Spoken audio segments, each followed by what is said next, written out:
So today we're going to be working with Chapter 8, Section 1, Adding and Subtracting Polynomials. If you're following along, in the textbook, we're on page 486. So some basic things we need to learn. A monomial, mono means one, so a monomial is one term. A polynomial means we're going to basically have anything more than one term. Poly means more than one or multiple. So we're going to use monomials to build polynomials. Polynomials can be added or subtracted. So I know you guys probably definitely already learned this in biology. You had monomers and polymers. Many monomers make up polymers. So same thing here. One monomial makes up a polynomial. So the first thing we're going to go over is the degree of a monomial. How do we know what the degree is? So the degree of a monomial is the sum of the exponents of its variables. So if we just have a number and no variable, so just a number, the degree is always going to be equal to 0. What is the degree of each monomial? So we have 5x. In the slide before, so this one, I told you the degree of a monomial is the sum of the exponents of its variables. So all the variables, we're going to add up those exponents, and that's going to be our degree. So for this one, 5x, what is your degree? Well, our variable is x, and the exponent is understood to be 1. So our degree is equal to 1. The exponent is 1. So here we have 6x squared, y cubed. So what we're going to do is we're going to take the exponents and add them up. It doesn't matter that this is an x and this is y. Just for degree purposes, add up all the exponents. So 2 plus 3 gives us 5. So our degree is equal to 5. Exponents are 2 and 3. Their sum is 5. So our degree for this particular example is 5. How about if I just give you 4? There's no variable here, so we can't add any exponents. So our degree would be 0. So basically, anytime you see just a number, the degree is always going to be equal to 0. So let's practice. What is the degree? How about if I give you 8 times ABC? Well, we're going to add, this is a to the first, b to the first, c to the first. 1 plus 1 plus 1 gives us 3. So we have a third degree monomial here. How about here? Negative 7, x to the fourth, y. Well, our exponent is 4 and 1. 4 plus 1 gives us 5. So this monomial here is a 5th degree monomial. Now we could go ahead and add and subtract monomials. We can only combine like terms. And what I mean by like terms is, like terms mean the exponents are exactly the same. You only worry about the numbers, not the exponents. So what I mean is, if I have 5x squared plus 5x squared, I'm going to have 10x squared as my answer. I'm not going to go ahead and add that x to the power of 2. I'm not going to add those two 2's and get 10x to the fourth. You're going to keep the exponents the same when we're adding and subtracting. We don't change that. So, adding and subtracting monomials. What's the sum or what's the difference? So here, we have 3x squared plus 5x squared. All I'm going to add is this 3 and the 5. They're like terms because they're both x squared. So we could go ahead and just combine the numbers. So we add 3 plus 5, we get 8. And our answer is 8x squared. Don't worry about, we don't add the squares right here, so we don't add them. We just add the numbers in front. How about if I give you 4x3y minus x3y? These are like terms, so we can go ahead and subtract them. Now this right here is understood to be a 1 in front. So 4 minus 1 gives us 3. So our final answer is 3x to the third y. Now it's important, there's something called standard form of a polynomial. So basically what that means is the degrees of its monomial terms, so the degrees of this, and this, decrease as we go from left to right. So we're always going to start off with something. It's always going to be bigger on the left-hand side and smaller on the right-hand side. So over here, we can tell we had 3x to the fourth plus 5x squared minus 7x plus 1.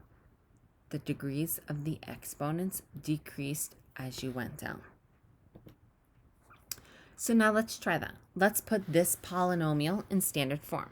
We have 3x plus 4x to the sixth plus 7. Now we can't go ahead and combine or add anything. Why? Because we don't have anything that's like terms. But you might say, hey, but there's an x here and there's an x here. They're not like terms because they don't have the same exponents. If they had the same exponents, if they were both x to the sixth or both just x, definitely you can go ahead and combine them. But because one's x and one's x to the sixth, they are not like terms, you cannot combine them. So you're going to basically be putting the exponents in order from largest to smallest. Numbers are always going to be last. So the last thing you're usually always going to see is plus or minus some number. So you just go ahead and rearrange it. 4x to the sixth plus 3x plus 7. Now this polynomial is in standard form. How do we know that? Because the exponents decreased from left to right. So now I'm gonna ask you, what's the degree of a polynomial? So the degree of a polynomial in one variable is the same as the degree of the monomial with the greatest exponent. What does that mean? So that means you're basically going to look at this polynomial, so all of these terms here, and we're going to look for the monomial, so the one part that has the biggest exponent or the greatest exponent. And in this problem, we have 3x to the fourth plus 5x squared minus 7x plus 1. Okay, now I need to look at each term individually and find out the monomial with the greatest exponent. The monomial with the greatest exponent is 3x to the fourth. So our degree for this problem is 4. So this polynomial right here is a fourth degree polynomial.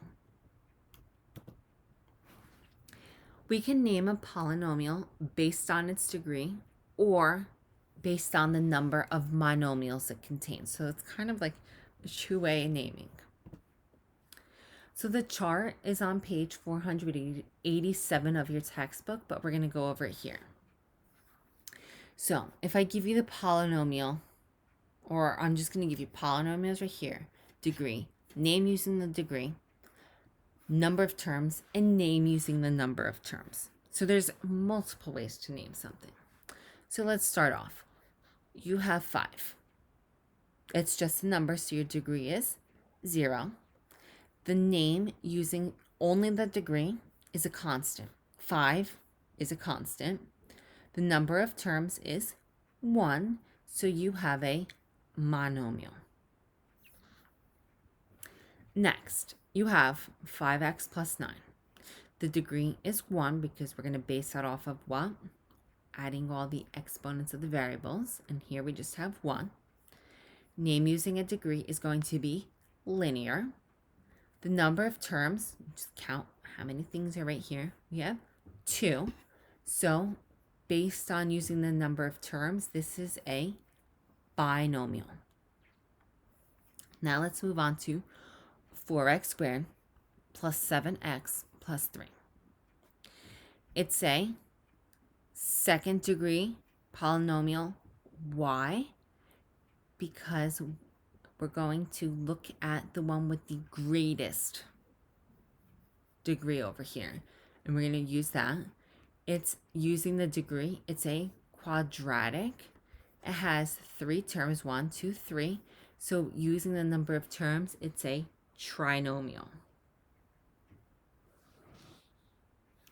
Then we're going to have over here 2x cubed. Its degree is 3. Name using the degree is cubic. There's 1 term here, so it's a monomial. And lastly, we have the polynomial 8x to the 4th minus 2x to the 3rd plus 3x. Now remember, when you have a polynomial, you're going to classify it on its degree based on the highest exponent, and it's x to the 4th, so we have the 4th degree. So name using degree is 4th. We're going to figure out how many terms are here. So we have 1, 2, 3. 3 terms, so the name using the number of terms is trinomial. So another way to understand this, monomial, or how I like to see is mono means 1. So monomial, an example of a monomial here is negative 2x to the 5th. Bi means 2, so a binomial is 2 terms. An example of a binomial is 2x or x squared plus 5. Tri means 3, so a trinomial is 3 terms. So we have here 3x minus 8 plus 4x to the 5th. And as a little hint here, this is not in standard form. Why? Because the exponents are in decreasing order. And this over here is a 4-term polynomial. There's 4 terms. Basically, polynomial, any of these right here, and this, and this, these are all polynomials because there's more than 1 term. So binomial, trinomial, they're just fancy names for a polynomial. So 4 terms here. Are they in standard form? No. Why not? Because they're not in decreasing order. Okay, so let's try this. Write the following polynomial in standard form. What is the name of the polynomial based on its degree and number of terms? Okay, first thing, put it in standard form. So 3x plus 4x squared, not standard form. We just rearrange it so we get 4x squared plus 3x. Now it's in standard form. How do we know? Exponents are decreasing. We're going to name it based on the highest degree of the monomial, and it's x squared, so it's a quadratic binomial. Quadratic because it's this power, the second power right here, and it's a binomial because there's 2 terms. Same thing. Put this polynomial in standard form. Tell me the name of the polynomial based on the degree and the number of terms. So that chart that I showed you before, we're using that to go ahead and name these.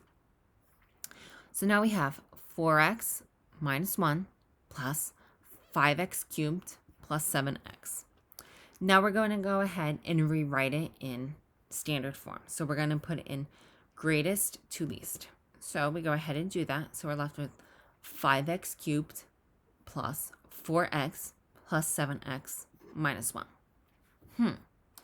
What can I do with this 4x and the 7x? Are they like terms? Yeah.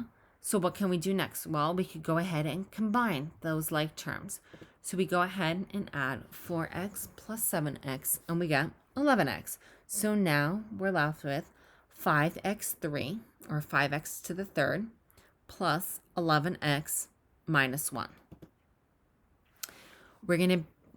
It's going to be the degree based on the highest monomial, and that's x cubed. So it's going to be a cubic, and there's 3 terms here, a cubic trinomial. So, as promised, as always, here are your pets of the day. So, this is Matt's dog. This is Wrigley. Wrigley's adorable. In this picture here, Wrigley's eating some doggy ice cream. Wrigley doesn't like to go on walks, but he likes his treats. So this is Kitty. This is Bella's cat. She was rescued from the streets of Patterson. Kitty is feisty and Kitty knows she's cute. Some daily reminders. Your homework is assigned daily and it's posted on Plus Portals. Your homework is to be emailed to me before the start of class. If I don't receive it prior to the start of class, it's going to be considered late and you will not receive full credit. Once I get your homework, I'll send you an email back. And as always, if you guys have any questions, please make sure to email me and I will get back to you guys as soon as possible.